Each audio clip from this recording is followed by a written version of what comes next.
இந்த voter ID வேற photo பிளர்ரா தெரியும். யார்கிட்ட போய் கேட்கலாம்? என்ன பண்றதுன்னே தெரியல.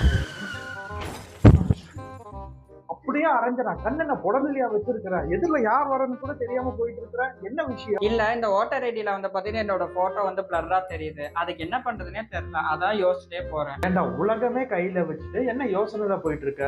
உன்னோட இந்த ஓட்டர் ஐடியில இருக்கிற போட்டோ ஆன்லைன்லயே மாத்தலாம். அது எப்படின்னா ஸ்கிரீன்ல தெரியுற இந்த வெப்சைட் குள்ள போன உடனே உங்களுக்கு அக்கௌண்ட் இருந்ததுன்னா லாகின் பண்ணிக்கோங்க, இல்ல அக்கௌண்டா கிரியேட் பண்ணிக்கோங்க. உள்ள போனோம்னா இந்த லிங்கை கிளிக் பண்ணுங்க. உங்களுக்கு மாத்தணும்னா செல்ஃப செலக்ட் பண்ணுங்க, மத்தவங்களுக்குனா அத செலக்ட் ரோல்னு செலக்ட் பண்ணுங்க. செக் பண்ணிட்டு ஓகேன்னு கிளிக் பண்ணீங்கன்னா 4 ஆப்ஷன் காட்டும். அதுல ரெண்டாவது ஆப்ஷனை செலக்ட் பண்ணிக்கோங்க. அதுக்கப்புறம் உங்களோட ஓட்டர் ஐடி நம்பரை என்ட்ரி பண்ணிட்டு சப்மிட் பண்ணுங்க. உங்களோட டீடைல்ஸ் வரும், கரெக்டா இல்லையான்னு செக் பண்ணிக்கோங்க. அதுக்கப்புறம் கீழே ஸ்க்ரோல் பண்ணிட்டு வந்தீங்கன்னா போட்டோன்னு ஒரு ஆப்ஷன் இருக்கு. அதை கிளிக் பண்ணிட்டு உங்க போட்டோவை அப்லோட் பண்ணுங்க. எல்லாமே முடிஞ்சதுக்கு அப்புறம் சப்மிட் அண்ட் ப்ரிவ்யூ கொடுத்தீங்கன்னா உங்களுக்கு ஒரு அக்னாலஜ்மென்ட் நம்பர் வரும். சப்மிட் பண்ண 7 ல இருந்து 14 உங்களோட போட்டோ அப்டேட் ஆயிரும்.